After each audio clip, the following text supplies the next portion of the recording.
नमस्कार विद्यार्थी मित्रांनो.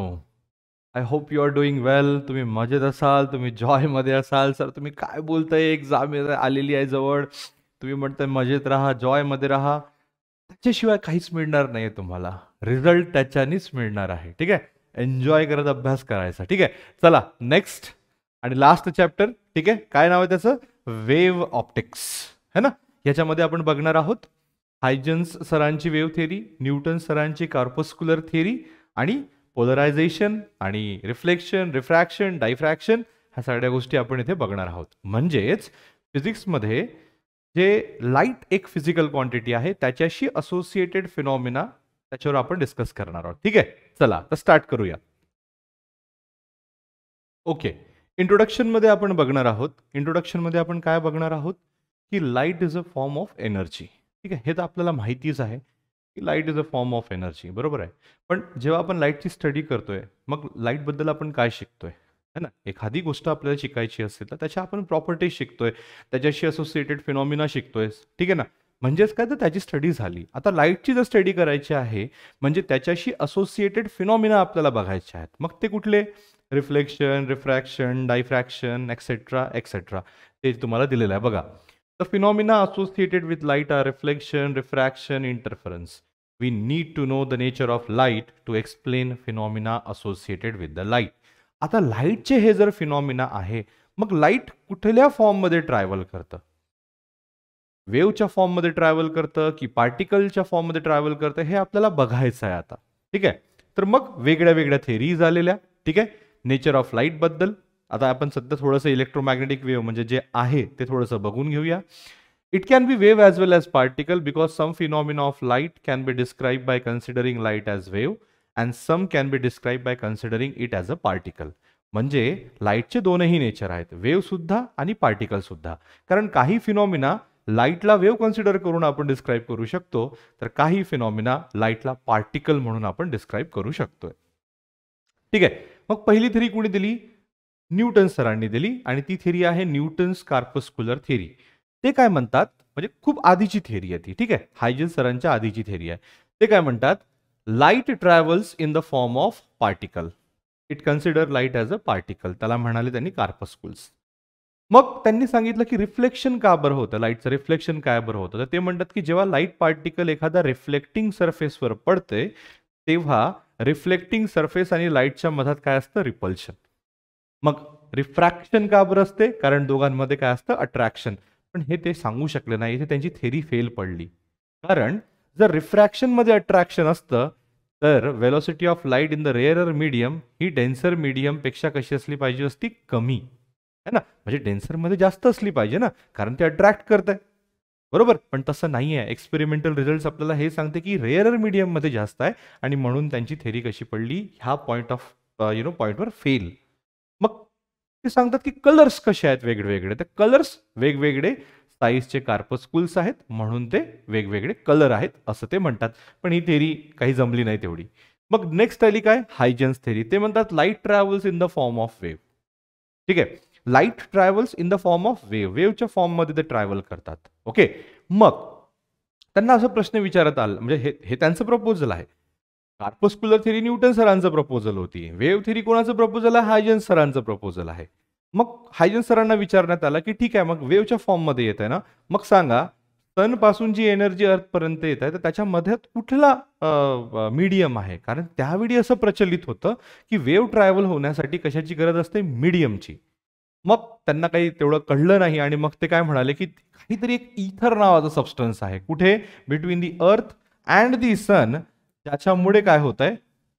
लाईट जे आहे ते वेव्ह फॉर्ममध्ये ट्रॅव्हल होऊ शकत आहे. पण ते तसं काहीच मिळालेलं नाही आणि इथरच्या संदर्भात ही जी थेरी आहे ती फेल पडली, बरोबर. त्याचबरोबर त्यांनी काही वेव्ह फ्रंट आणि वेव्ह नॉर्मलचे कन्सेप्ट दिलेत जे आपण समोर बघणार आहे. आणि ह्या थेरीने रिफ्लेक्शन आणि रिफ्रॅक्शन व्यवस्थित एक्सप्लेन केले. त्याचबरोबर डायफ्रॅक्शन सुद्धा केलेले आहेत, पोलरायझेशन सुद्धा केलेले आहेत, इंटरफरन्स सुद्धा केलेले आहेत. पण हे फोटो इलेक्ट्रिक इफेक्ट आणि क्रॉम्प्टन इफेक्ट डिस्क्राईब नाही करू शकलेत, कारण ते ॲज अ पार्टिकल म्हणून आपण तिथे डिस्क्राईब करू शकतो, जे आपण फोटो इलेक्ट्रिक इफेक्टमध्ये बघितलंय. फाईन, चला. Dual nature of light, wave as well as particle, हे तुम्हाला माहिती आहे. मग light as a wave, light electromagnetic wave आहे, तुम्हाला माहिती आहे. Electric field, magnetic field, direction of the wave, हे माहिती आहे तुम्हाला. ओके. मग हायजन्सची थेरी काय म्हणतात? हायजन्सची थेरी आपण थोडं समोर नेतोय. Light travels in the form of wave, medium called as ether is there in between sun and earth and wave front and wave normal. Actually तेच आहे जे आधी आपण बघितलंय. ठीक आहे. मग प्रायमरी आणि सेकंडरी सोर्सेस बद्दल ते सांगतात. प्रायमरी सोर्स ते सोर्स आहेत जे स्वतः ग्लो होत आहे, जसं फॉर एक्झाम्पल सन. आणि सेकंडरी सोर्स जे प्रायमरी सोर्सवर डिपेंड असतं, जसं तुम्ही मला बघू शकताय, कारण माझ्यावर लाईट पडतं आणि तुम्ही मला बघू शकता, तर मी सेकंडरी सोर्स आहे. ठीक आहे. जसं मून झालं, सेकंडरी सोर्स आहे. आता वेव्ह फ्रंट काय है ना? वेव्ह फ्रंट आणि वेव्ह नॉर्मल हे दोन कन्सेप्ट कोणी दिले? हायजन्स सरांनी दिली. मग वेव्ह फ्रंट म्हणजे काय बघा. Wave front is nothing but the locus of A point which is at the same face after a particular time, है ना? जसं फॉर एक्झाम्पल, मी आता तुम्ही असं वरून बघताय, हा तलाव आहे समजा, तुम्ही वरून बघताय, मी इथे असं एक स्टोन ठेवला किंवा स्टोन पाडलं, मग ते रिपल्स असे जनरेट होतात की नाही?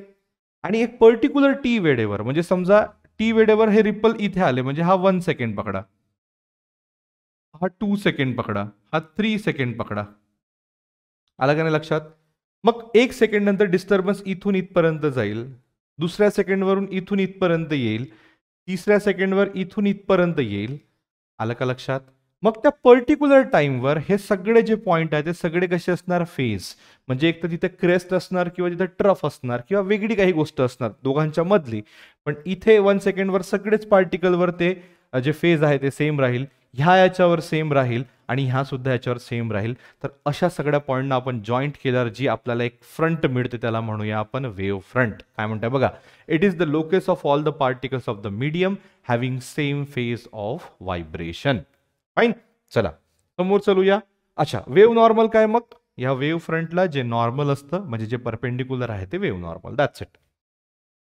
हे बघा, वेव्ह फ्रंट चाललंय समोर समोर, वेव्ह फ्रंट चाललंय समोर समोर. आता हे स्पेरिकल वेव्ह फ्रंट आहे, ते प्लेन वेव्ह फ्रंट आहे. स्पेरिकल वेव्ह फ्रंट कशी मिळते तुम्हाला? एखादी सोर्स स्पेरिकल असेल तर स्पेरिकल वेव्ह फ्रंट मिळेल. कारण जसं आता एक स्पियर आहे, तर स्पियर पासून पूर्ण दिशेला काय निघणार आहे? तुमचे wave front. Fine. Plane wave front कसं? आता स्पेरिकल आहे. आता स्पेरिकल मध्ये बघा, हा एवढा पार्ट प्लेन आहे की नाही आहे? मग त्याला काय म्हणूया आपण? Plane wave front. That's it.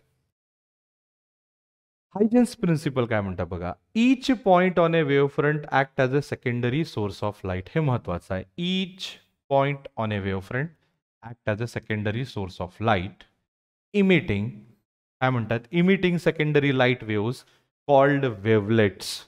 Secondary light वेव्सला काय म्हणू आपण? Wavelets in all direction which travels with the speed of light in the medium. The new wavefront can be obtained by taking the envelope of these secondary wavelets traveling in the forward direction and is thus the envelope of the secondary wavelet in the forward direction. The wavelet traveling in the backward direction are ineffective. यांना काय म्हणायचं आहे हे simply मी याच्यातून सांगतोय तुम्हाला. Suppose करा की ही एक प्लेन वेव्हफ्रंट आहे, की टी इज इक्वल्स टू 0 वेळेवर एक प्लेन वेव्हफ्रंट आहे. तुम्हाला वेव्हफ्रंट कळलं, locus of the point which is in the same phase. मग इथून जे आहे, आता हे जे पॉईंट आहे म्हणजे प्लेन वेव्ह फ्रंटवरची जी प्रायमरी म्हणजे पहिली जी वेव्ह फ्रंट आहे त्याच्यावरचे प्रत्येक पॉईंट, मी असे सगळे कुठेही पॉईंट जर पकडले, ते प्रत्येक point act as what? Secondary source of light. म्हणजे तिथून परत दुसरे लाईट इमर्ज होईल प्रत्येक डायरेक्शनमध्ये. बघा बघा, की नाही? म्हणजे हा याचं झालं, हा याचं झालंय, ही वाली वेव्ह फ्रंट याची झाली आहे, ही वाली वेव्ह फ्रंट याची झाली आहे, बरोबर? मग मी काय करतोय? टी बरोबर कॅपिटल टी वेळेवर, इथे दिलंय का? हा, टी बरोबर काय? कॅपिटल टी वेळेवर at T is equals to capital T. Distance किती कव्हर होईल? V into T. मग व्ही इंटू टी एवढा डिस्टन्स घेऊन मी काय करतोय? एक स्पेरिकल वेव्ह फ्रंट करतोय आणि फायनली त्यांचं एनव्हलप घेतोय. तर हे काय आहे तुमचं? सेकंडरी वेव्ह फ्रंट, बरोबर? आणि ही जी इथून निघाले आहेत ते काय आहे? तुमचे सेकंडरी वेव्हलेट्स.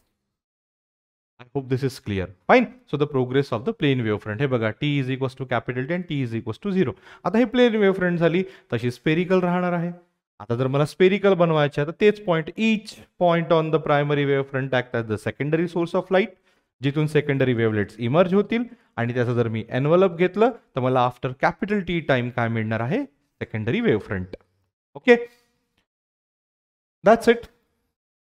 आता हा कन्सेप्ट घेऊन हायजेन्स सरांनी रिफ्लेक्शन कसं एक्सप्लेन केलं. आता इथे आपण रिफ्लेक्शन पण बघणार आहोत, रिफ्रॅक्शन बघणार आहोत, इंटरफरन्स बघणार आहोत आणि डायफ्रॅक्शन पण बघणार आहोत. मग रिफ्लेक्शन कसं त्यांनी एक्सप्लेन केलं बघा. ते काय म्हणतात, कन्सिडर करा की एक प्लेन वेव्ह फ्रंट रिफ्लेक्टिंग सरफेसकडे येतं. आता प्लेन वेव्ह फ्रंट म्हणजे कोणती, ही पकडा ए बी. आता बघा आर आणि क्यू हे इन्सिडेंट आहे. आता ह्या दोघांमधली जे फ्रंट आहे ती कुठली आहे, प्लेन वेव्ह फ्रंट, ती आली. आता ऑब्विसली हा पॉईंट आधी टच होईल इथे. ठीक आहे, मी थोडंसं चेंज करून घेतोय कलर, तुम्हाला दिसायला बरं होईल. बघा हा पॉईंट आधी इथे टच होत आहे, म्हणजे आर जी रे आहे ती आधी टच होत आहे रिफ्लेक्टिंग सरफेसला आणि क्यू जे आहे ते नंतर होत आहे. मग आर जेव्हा इथे येते तेव्हा क्यू ही रे इथे येते, कारण ती प्लेन वेव्ह फ्रंट आहे. बरोबर. आणि कारण की ते एकाच मीडियम मध्ये, आता रिफ्लेक्शन बघतो ना आपण, तर इथे वेलोसिटी सारखी. बरोबर आहे. आता रिफ्रॅक्शन असतं त्याच्या खाली वेलोसिटी वेगळी असते, याच्या वर वेलोसिटी वेगळी असते, पण इथे आता वेलोसिटी सारखीच पकडणार आहोत, कारण आपण एकच मीडियम घेतलेलं आहे ते. राईट. तर मग जेव्हा आर वरचा पॉईंट ए वर आलं तेव्हा क्यू वरचा पॉईंट बी वर आलं. पण जेव्हा पॉईंट बी वरचं सी वर जाईल, म्हणजे हा एवढा डिस्टन्स कव्हर केलं इकडून इकडं, तोपर्यंत ए जो आहे तो इथून ई पर्यंत येईल. हा बी सी पर्यंत येईल तेव्हा ए ई पर्यंत येईल. I hope this is clear. असं मी का बरं घेतलं, कारण जेवढा अंतर यांनी इथे ट्रॅव्हल केला ऑब्विसली तेवढा अंतर हा रिफ्लेक्ट करून इथे ट्रॅव्हल करेल. I hope this is clear. बरोबर. मग आधी हा पॉईंट पोहोचला, मग रिफ्लेक्ट झाला, मग इथला पॉईंट पोहोचला असेल ना बाळांनो, मग तो सुद्धा रिफ्लेक्ट होईल, इथला पार्ट आला असेल तो सुद्धा रिफ्लेक्ट होईल.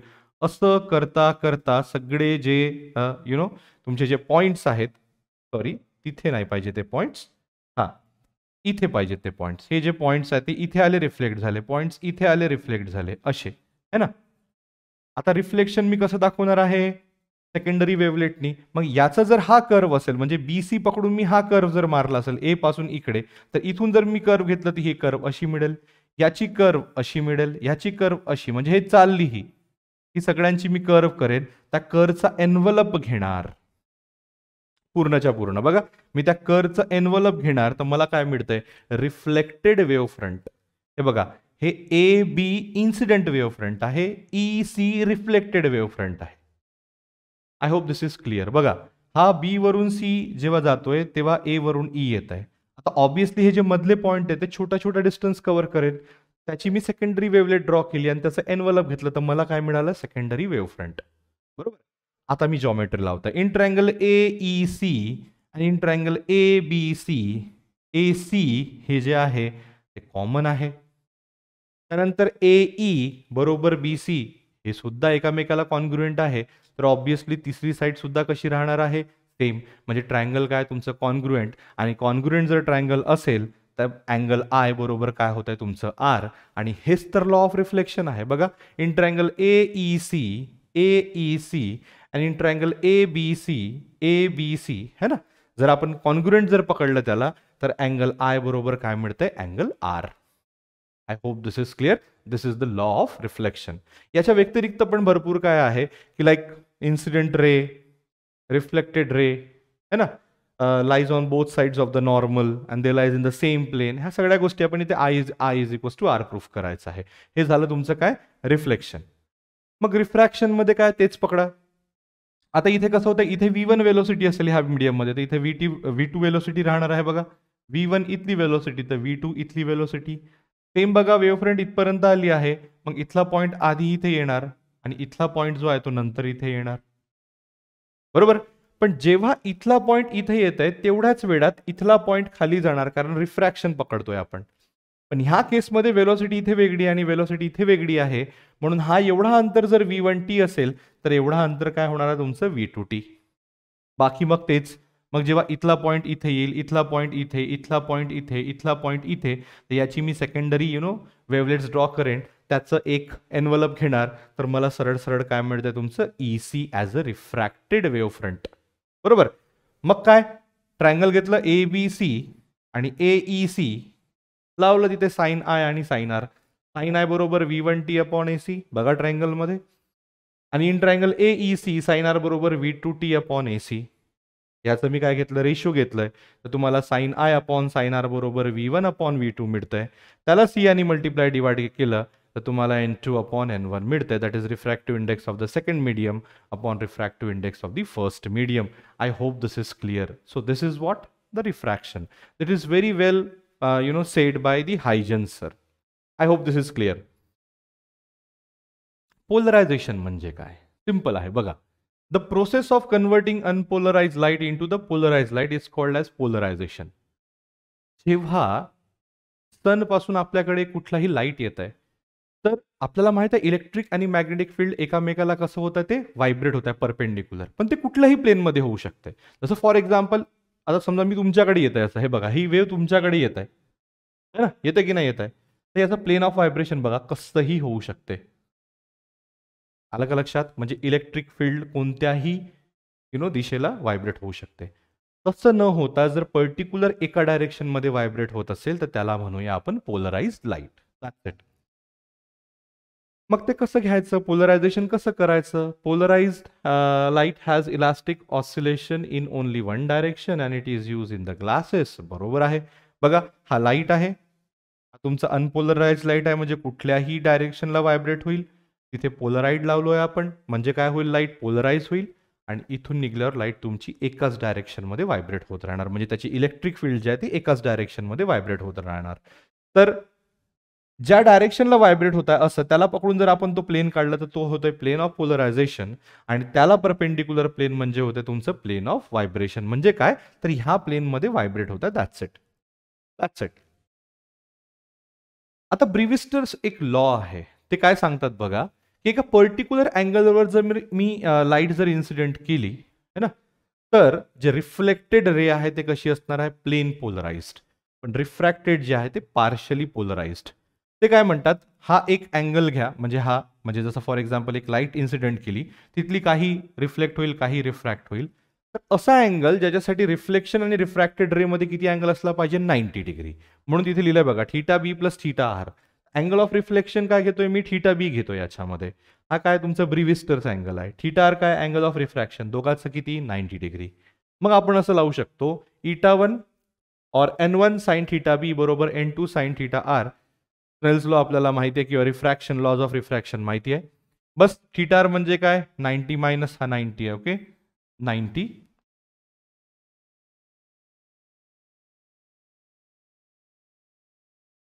डिग्री मायनस थीटा बी. याला सॉल्व करा, टॅन थीटा बी बरोबर n2 अपॉन n1 मिळते आणि थीटा बी बरोबर tan inverse of n2 bye n1 मिळते आपल्याला. तर अशा प्रकारे आपल्याला ब्रिव्हिस्टर्स अँगल मिळतंय. त्या अँगलवर जर आपण लाईट इन्सिडेंट केलं तर रिफ्लेक्टेड रे जे आहे ती कशी मिळणार आहे मला, पोलराइज्ड. याच्या व्यतिरिक्त पोलराइज्ड लाईट तुम्हाला स्कॅटरिंगने सुद्धा मिळतं. ते सोपं आहे, ते थोडंसं वाचून घ्याल तुम्ही. आता इंटरफरन्स है ना, आपण सुपरपोजिशन ऑफ वेव्ज मध्ये बघितले की जेव्हा दोन वेव्ज एका जागी येत आहे आणि ट्रफवर ट्रफ पडतंय किंवा ट्रफवर क्रेस्ट पडतंय तर मला वेगळं वेगळं फिनॉमिना तिथे मिळेल. हे सेम आहे त्याच हिशोबाने, पण ह्याला आपण नाव दिलेलं आहे इंटरफरन्स ऑफ लाईट. बघा काय होतंय, कन्स्ट्रक्टिव्ह म्हणजे काय, ट्रफवर ट्रफ आणि क्रेस्टवर क्रेस्ट असेल म्हणजे ट्रफ ऑन ट्रफ और क्रेस्ट ऑन क्रेस्ट असेल तर कन्स्ट्रक्टिव्ह, उलटा असेल तर डिस्ट्रक्टिव्ह. हे बघा हे जे डॉटेड लाईन आहेत है ना, याला पकडूया आपण क्रेस्ट आणि सॉरी ट्रफ येस क्रेस्ट पकडू, आणि हे जे आहेत त्याला काय पकडू आपण, ट्रफ पकडू. तुम्ही काहीही पकडू शकता, काही प्रॉब्लेम नाही त्याला. ठीक आहे, ट्रफ आणि क्रेस्ट पकडा, एक डॉटेड लाईन आणि त्याला काय म्हणतो आपण, कॉन्टिन्युअस लाईन. ठीक आहे, आपण जनरली इथे याला क्रेस्ट पकडतो, याला ट्रफ पकडतोय. ओके, मग कन्स्ट्रक्टिव्ह इंटरफरन्स काय होईल बघा, इथे क्रेस्टवर क्रेस्ट पड रहा है, इथे ट्रफवर ट्रफ, इथे क्रेस्टवर क्रेस्ट, इथे ट्रफवर ट्रफ, पण इथे बघा क्रेस्टवर ट्रफ आणि इथे ट्रफवर क्रेस्ट असं पडलेलं आहे. तर जेही तुमचे येलो डॉट्स आहेत ते कन्स्ट्रक्टिव्ह इंटरफरन्स दाखवतात, म्हणजे त्याच्यामध्ये मॅक्सिमम व्हायब्रेशन राहणार, आणि जेही तुमचं ब्लू डॉट्स दाखवतात ते डिस्ट्रक्टिव्ह इंटरफरन्स, त्याच्यामध्ये कमी व्हायब्रेशन राहणार. So this is the phenomena of interference. आता हा इंटरफरन्स तुम्हाला वॉटर वेव्हचा दाखवलेला आहे. I hope this is clear. मग जेव्हा असं इंटरफरन्स होतो तर तेव्हा मला मॅक्सिमम आणि मिनिमम वेलोसिटीचे असे बँड्स मिळतात, त्याला आपण फ्रिंजेस म्हणू शकतो. ठीक आहे, आणि ह्या एक्सपेरिमेंटने प्रूव्ह झाला की light travels in the form of wave. म्हणजे हे बघा हे वॉटर वेव्ज आहेत, वॉटर वेव्स तुम्हाला इंटरफरन्स दाखवत आहे. सेम जर तुम्हाला लाईट दाखवत असेल इंटरफरन्स तर मी काय म्हणणार, लाईट कशाच्या फॉर्म मध्ये आहे, light travels in the form of wave. हे बघा हे तेच आहे. जेव्हा मी एक सोर्स घेताय, त्या सोर्सला दोन सोर्समध्ये डिवाइड करताय, म्हणजे हे सोर्स जे आहे ते सेम फेजमध्ये राहणार आहे. मग ह्या सोर्सपासून बघा वेव्ह इमर्ज होत आहे आणि ट्रफ क्रेस्ट इंटरफिअर होत आहे आणि तुम्हाला फायनली रिझल्ट मिळत आहे. मग कुठे डार्क बँड किंवा कुठे कन्स्ट्रक्टिव्ह इंटरफरन्स आणि कुठे डिस्ट्रक्टिव्ह इंटरफरन्स मिळणार, याच्यासाठी एक सिंपल थिअरी आहे किंवा एक सिंपल कॅल्क्युलेशन आहे. बघा, दोन सोर्स S1 आणि S2. ओके, S2 म्हणजे हे जे आहे हे दोन स्लिट्स आहे किंवा दोन सोर्सेस ऑफ लाईट आहे जे सेम फेजमध्ये आहे, पकडून चला. आणि हे स्क्रीन आहे कॅपिटल D डिस्टन्सवर. मला बघायचं आहे स्क्रीनच्या सेंटरपासून Y अंतरावर हा जो पॉईंट P आहे तो कन्स्ट्रक्टिव्ह आहे की डिस्ट्रक्टिव्ह आहे, म्हणजे ब्राईट आहे की डार्क आहे. ठीक आहे, बँड. मग मी काय करणार बघा, पाथ डिफरन्स घेणार. तुम्हाला माहिती आहे पाथ डिफरन्सवर भरपूर काही डिपेंड असते. तर मग इथून जेव्हा लाईट इथे जाते तर पाथ किती S2P, इथून जेव्हा इथे जाते पाथ किती S1P. मग पाथ डिफरन्स किती होणार S2P मायनस S1P. मला तेच काढायचं आहे. ते काढण्यासाठी मी S2 हा एक ट्रायंगल घेतलं, त्याच्यामध्ये मी पायथागोरस थेरम लावली. S1 हा सेकंड ट्रायंगल घेतला, त्याच्यामध्ये सुद्धा पायथागोरस थेरम लावली. फायनली मी S2 मायनस S1 केलंय, तर मला रिझल्ट काय मिळतंय बघा, कुठे गेलंय, येस, हे S2P मायनस S1P. याला जर मी पूर्ण सॉल्व्ह केलं तर मला रिझल्ट मिळतंय काय, S2P² minus S1P² is equals to 2YD. त्याला जर मी सॉल्व्ह केलंय आणि S2P S1P अप्रॉक्सिमेटली D आहे, कॅपिटल D. हे बघा, S2P आणि S1P हे अप्रॉक्सिमेटली D, कारण ह्याच्यातला आणि ह्याच्यातलं अंतर खूप जास्त आहे. असं समजा, मी तुम्हाला सांगतोय बघा, हे जर इथे दोन स्लिट्स असतील ना, हे तुम्हाला दिसते दोन स्लिट्स, इथे मी दोन डॉट्स काढले, तिथे दिसतंय ना, हा, ते जर ते तुमचे दोन स्लिट्स असतील तर इथे तुमची स्क्रीन आहे. आता मला सांगा, आता हे मी या स्क्रीनवर समजा हा एक पॉईंट घेतला इथे, ह्या दोघांचं अंतर जवळपास सारखं नाही आहे का? ऍक्च्युअल म्हणजे प्रॅक्टिकलमध्ये एवढा डिस्टन्स असतो, म्हणून जे आहे ते आपण काय पकडलं आहे, S1P बरोबर S2P बरोबर D पकडलाय. मग हे बघा, हे 2D खाली आला, 2YD, 2 cancel, YD upon D. हे काय मिळालं तुम्हाला, पाथ डिफरन्स. आता हा पाथ डिफरन्स बरोबर M लांबडा असेल तर कन्स्ट्रक्टिव्ह इंटरफरन्स होणार, हे आपण बघितलंय ऑसिलेशनमध्ये. आणि हेच जर N मायनस हाफ लॅम्बडा जर असेल तर हे डिस्ट्रक्टिव्ह इंटरफरन्स होणार आहे, ज्याच्यामध्ये N ची व्हॅल्यू 1 2 3 4 अशी राहणार आहे, up to N. Fine. So this is all about your interference. याला जर तुम्ही फर्स्ट बँड सेकंड बँडसाठी घेणार आणि त्याचा जर डिफरन्स काढणार तर त्याच्यात तुम्हाला त्याची बँडविड्थ सुद्धा मिळेल. मग काय कंडिशन आहे की जे आपल्याला जे इंटरफरन्स पॅटर्न आहे ते व्यवस्थित मिळेल, याच्यासाठी काय कंडिशन आहे, तर पहिला आहे the two sources of light should be coherent. Coherent म्हणजे दोघांमधला फेज डिफरन्स कसा राहिला पाहिजे, 0. The two sources of light must be monochromatic. एक कलरचं राहायला पाहिजे, नाही तुम्हाला क्लिअर कट दिसणार नाही की कुठे एक बँड आहे आणि कुठे दुसरा बँड आहे. There may be the overlapping of the colours. The two interfering waves must have same amplitude. Same amplitude असेल तर काय होईल, तुम्हाला क्लिअर कन्स्ट्रक्टिव्ह आणि डिस्ट्रक्टिव्ह बँड्स मिळतील. म्हणजे तिथे डिस्ट्रक्टिव्ह जिथे पूर्ण डार्क आणि जिथे कन्स्ट्रक्टिव्ह जिथे पूर्ण bright. The separation between the two slits must be small in comparison to the distance between the plane containing the slit and the observing screen. This is for getting the good bands. Okay. The two slits should be narrow. Blurring जे आहे ते नाही झालं पाहिजे त्यासाठी. And the two waves should be in the same state of polarization. वेगळे वेगळे state of polarisation असेल तर इंटेन्सिटीज मध्ये थोडंसं प्रॉब्लेम होऊ शकते आपल्याला. Fine. So that's all about the conditions for getting the clear well defined steady interference pattern. हा खूप इम्पॉर्टंट आहे, याच्यावर भरपूर प्रश्न विचारलेले आहेत, हा करून जा. ठीक आहे. मग असे काय कंडिशन आहे की दोन सोर्स आपण कोहरंट घेऊ शकतो, है ना. कोहरंट म्हणजे काय की फेज डिफरन्स नसेल. मग याच्यामध्ये समजदारी एकच म्हणते, फेज डिफरन्स आपण असं वेगळं नाही घेऊ शकत, तर एकच लाईटला दोन सोर्स मध्ये डिवाइड करायचं. जसं बघा इथे हा रिअल सोर्स आहे, हा मिरर आहे, लॉर्ड्स मिरर ज्याला म्हणू. आता जेव्हा तुम्ही लाईट इथे ठेवताय तर हे बघा, येलो लाईट जी आहे ती डायरेक्ट ह्या लाईट पासून तिकडे जात आहे, पण इथून काही ज्या वेव्ज आहेत ते ह्या तुमच्या मिररवर पडेल आणि तिथून रिफ्लेक्ट होऊन समोर जाणार. तुम्ही बघा ही वेव्ह आणि ही वेव्ह हे काय होत आहे, एकामेकाला इंटरफिअर होत आहे, पण दोघंही सेम सोर्सचे आहेत, म्हणजे त्यांचं जे फेज डिफरन्स आहे ते 0. तर हा पहिला प्रकार आहे. दुसरा प्रकार काय, की एक स्लिट घ्यायचं आणि त्याला बायप्रिझम मधून पास करायचं, फ्रेस्नेल्स बायप्रिझम. बायप्रिझम मधून तुम्हाला 2 सोर्स येत आहेत असं भास होतो. म्हणजे ऍक्च्युली ही S1 आणि S2 ह्या 2 सोर्स मधून लाईट येते असं तुम्हाला दिसतंय बघा. ऍक्च्युली ते 2 सोर्स मधून नसून येत, ते फक्त एकाच सोर्स मधून निघत आहेत, जे बायप्रिझम मधून जेव्हा ते पास होतात आपल्याला असं वाटतं की ते 2 याच्यानी होत आहे. तर याच्यानी एकच होत आहे की एका सोर्स पासून 2 सोर्स मिळतंय आणि आपल्याला सरळ सरळ हे म्हणता येईल की त्याच्यामधला फेज डिफरन्स किती आहे बाळांनो, 0.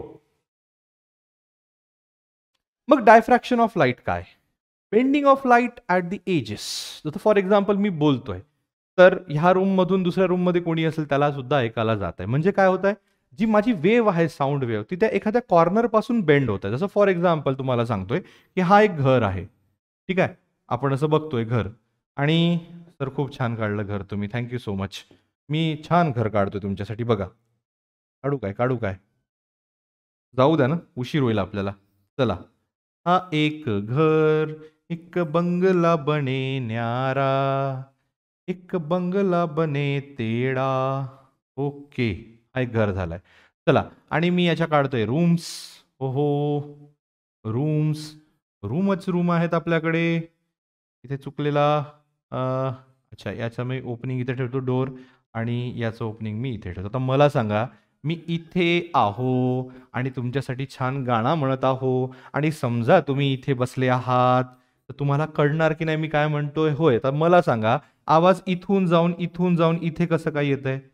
बेंड होत आहे की नाही होत आहे? याच बेंडिंगला काय म्हणूया आपण? डायफ्रॅक्शन. ऑब्स्टॅकलवर बेंड होतं त्याला काय म्हणूया आपण? डायफ्रॅक्शन. 2 प्रकारचे डायफ्रॅक्शन घेऊया, फ्रॉनहॉफर आणि फ्रेस्नेल्स. ह्याच्यामध्ये डिफरन्स काय? फ्रॉनहॉफर्समध्ये डिस्टन्स बिटवीन सोर्स, स्लिट आणि स्क्रीन हे लार्ज पकडल्या जाते, आणि दुसऱ्या याच्यामध्ये स्मॉल, है ना. मग डायफ्रॅक्शन पॅटर्न करण्यासाठी हा तुमचा एक्सपेरिमेंटल सेटअप आहे, फ्रॉनहॉफर डायफ्रॅक्शन. आणि ह्याला जर आपल्याला समजायचं असेल तर आपण ही एवढी जी डायग्राम आहे ना, ही बघा, ही एवढी जी डायग्राम आहे ते इथे काढून घेऊया, इथे. बरोबर. आता ॲज युजल बघा, हे तुमचं स्लिटचं विड्थ आहे किंवा ओपनिंग छोटीशी, हे तुमचं एक लेन्स लावलेलं आहे, आणि हे तुमची आहे तुमचं स्क्रीन. ओके. आता बघा काय होत आहे, जेव्हा एक प्लेन वेव्ह फ्रंट इथे येत आहे, ओके, तर ती इथून बघा ह्या कॉर्नर पासून बेंड होऊन आपण ही एक घेतली, सरळ तर घेतलीच आपण, बेंड झालेली दुसरी घेतली आपण, बरोबर. आता बघा मी काय म्हणतोय, जसं फॉर एक्झाम्पल की ही जे, म्हणजे जसं फॉर एक्झाम्पल इथून, आता ही सरळ जी वेव्ह आहे आणि ही जी तेडी जी आलेली आहे, ह्या दोघांमध्ये, किंवा असं म्हणू, इथला लाईट आणि इथला लाईट तिथे पोहोचण्यासाठी दोघांमध्ये हा एक डिस्टन्स येत आहे, है ना. एक एक्स्ट्रा डिस्टन्स येत आहे, that has to be taken into consideration. आता समजा हा एक पूर्ण लॅम्बडा असेल, बरोबर, तर इथे तुम्हाला अर्धा त्याचा, म्हणजे एवढा लांबडा मिळतोय. म्हणजे इथल्या रेज आणि इथल्या रेज मध्ये λ/2 हा काय आहे? पाथ डिफरन्स आहे. आणि λ/2 पाथ डिफरन्स जर असेल, तर त्या केसमध्ये मला सांगा P वर काय मिळणार आहे तुम्हाला? Destructive interference or the destructive thing, बरोबर. म्हणजे तो पॉइंट कसा होणार आहे? कमी इंटेन्सिटीचा, म्हणून त्याला म्हणूया आपण मिनिमा, बरोबर. तेच इथे, म्हणजे इथल्या जर तुम्ही सगळे पॉइंट घेणार तर तुम्हाला पाथ डिफरन्स किती मिळते? λ/2. पण तेच जर तुम्ही λ/2 न घेता, ठीक आहे, एवढा अंतर जर इथे मी 3 λ/2 घेतोय, म्हणजे 1.5 वेव्ह, तर मला सांगा इथे 1.5 वेव्ह आहे, म्हणजे जो तुमचा n मायनस 1 λ/2, आता आपण त्याला 2 करतोय, है ना, किंवा आपण त्याला 3 करतोय, किंवा त्याला आपण 4 करतोय, है ना. सो n मायनस हाफ, समजा 2 मायनस हाफ म्हणजे किती होत आहे? 3/2. So 3/2 lambda. त्या केसमध्ये बघा 3/2 लॅम्बडा इथे. आता तेवढीच जर अंतर आपण इकडे वेगळं पकडलंय, डिस्टन्स जर त्याचं अर्धा करून जर आपण घेतलंय व्यवस्थित, तर तुम्हाला हे दिसणार काय, की त्याच्यामध्ये तुम्हाला मॅक्सिमम मिळणार आहे. काय? Intensity. I hope this is clear. So पहिली जी कंडिशन होती ती कशासाठी होती? ती तुमच्या मिनिमासाठी होती, आणि दुसरी जी कंडिशन आहे ती कशासाठी आहे? तुमच्या मॅक्सिमासाठी आहे. बघा मी इथे तुम्हाला लिहून दिलं आहे की जर ए साइन थीटा, आता बघा ए साइन थीटा म्हणजे तुमची हाच एवढाच अंतर आहे. आता हा जर मी थीटा पकडला आणि हे जर ए पकडलं, तर हा काय बनणार आहे तुमचा ए साइन थिटा. म्हणजे जर ए साइन थिटा बरोबर एन लॅमडा असेल तर तो कंडिशन तुम्हाला मिनिमाची मिळणार आणि तेच जर एन प्लस हाफ लॅमडा असेल तर ती कंडिशन तुम्हाला मॅक्सिमाची मिळेल. बरोबर. तर हे होतं तुमचं डायफ्रॅक्शन. आता यंग डबल स्लिट एक्सपेरिमेंट आणि सिंगल स्लिट डायफ्रॅक्शन पॅटर्न मध्ये थोडंसं जे काही डिफरन्सेस आहे ते तुम्ही बघून घ्या. त्याच्यामध्ये डिफरन्सेस बघा. पहिल्या जे आपण इंटरफरन्स बघितले त्याच्यामध्ये सुद्धा तुम्हाला विड्थ काढता येणार आहे. आपण ते जर फॉर्म्युले व्यवस्थित यूज केले तर, आणि ह्याच्यामध्ये सुद्धा विड्थ काढता येणार आहे. त्याचे सुद्धा फॉर्म्युले इथे दिलेले आहेत. विड्थचे फॉर्म्युले लक्षात ठेवा, त्याच्यावर डायरेक्ट प्रश्न येऊ शकतात. I hope that's all for today. That's all for your coming exams. जास्त आपण एवढं काही नाही टाकूया की तुम्हाला आता ह्या वेळेवर थोडा प्रॉब्लेम होईल त्या सगळे करायला, पण माझ्याकडून मी सगळं तिथे बेस्ट टाकण्याचा प्रयत्न केलेला आहे बाळांनो. ठीक आहे. वेळेच्या कमीमुळे थोडंसं लवकर झालंय किंवा काही गोष्टी आपण जास्त त्याला इम्पॉर्टन्स नाही दिलेलं आहे, पण जेवढ्याही गोष्टी टाकल्या आहेत तेवढ्या सफिशियंट आहे तुमच्या एक्झामसाठी, बोर्ड एक्झामसाठी obviously. Fine. So thank you so much. All the best. Keep going. लवकरच भेटूया आपण. Bye bye.